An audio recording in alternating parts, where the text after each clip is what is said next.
Hey guys, just got some things on my mind that I wanted to kind of talk with you about and just kind of say, hey, what do you think?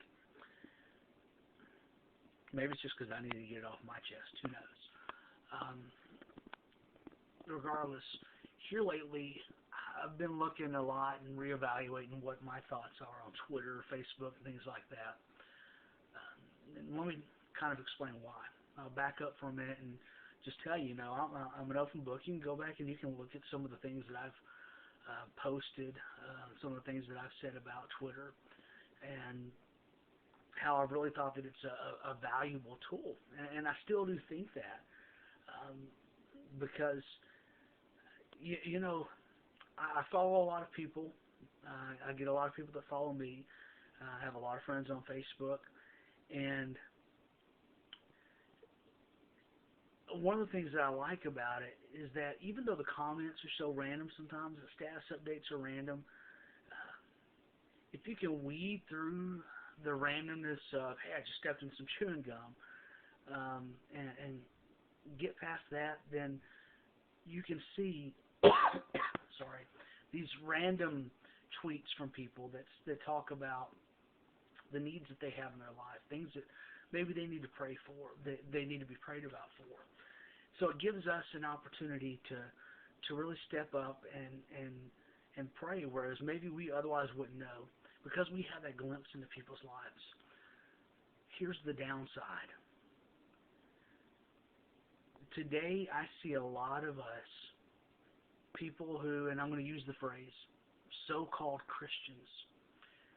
And I say that because the outside world gets this perception that this is what Christianity is. Because they see those of us that are holier than thou, that are making blog posts. Let's take me, that I'm posting about worship, I'm posting about God, I'm posting about things that are of the spiritual nature. And what happens if the next thing you know, I'm making some comment on a blog somewhere, or making some Twitter update, or making some Facebook status update that says, wow, can't believe Jennifer Knapp's gay. Shocker. Guess I'm going to have to burn my CDs. I mean, seriously. What happens if I get into discussions about Jennifer Knapp that are really heavily talking about homosexuality? I'm going to stop right there, okay, before I get a bunch of people that say, okay, here we go, and this is yet another one of these Christians that's talking about homosexuality like it's okay. Let's stop and let's call it what it is, okay? I think that we can all agree and be very clear that the Bible is very clear that homosexuality is not cool, not in any way, shape, form, or fashion. But I think there's a deeper issue here.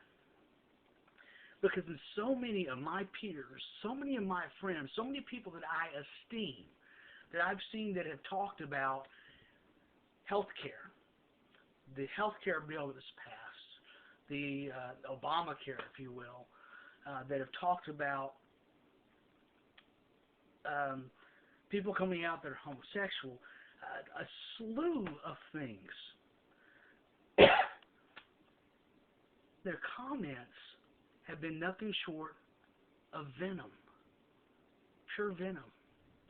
And I got to ask you, go back and look at your last, say, 10 tweets of things that you talked about. The last time that you were really ticked off about something, what did you say? How did you say it? And how does that get perceived by someone else? Are you wrong to think that homosexuality is wrong? That homosexuality is a sin? Absolutely not.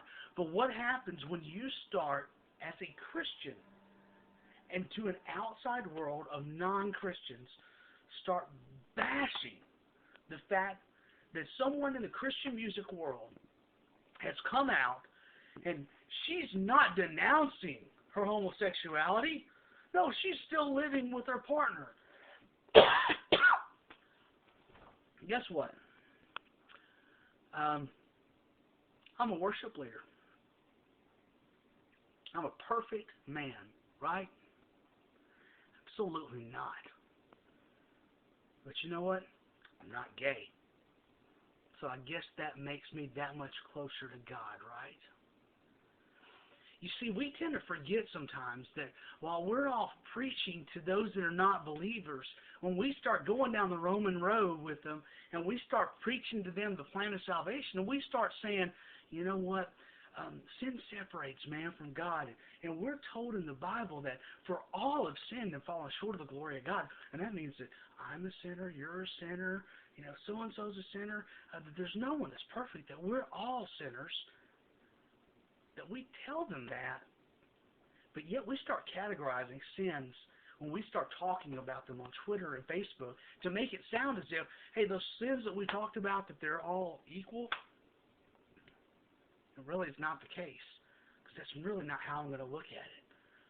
I'm really going to look at it like my sins aren't that bad compared to so-and-so's. How hypocritical can we be? So here's what I'm asking you. Really think about, pray about, and evaluate the way that you jump the gun to say things. Because as Christians, I think that we don't really think things through sometimes before we say it. Man, who knows? I may have said something in this video that I'm going to go back and I'm going to say, man, I wish I'd have thought about that.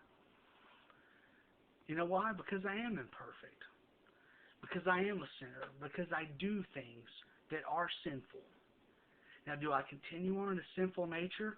No, I don't. But you know what? If I continue to do things that are sinful and continue to do them repetitively, knowing that I'm doing it sinful, knowing that I'm doing this and I am intentionally going to sin against God, you know what I'd hope that you do?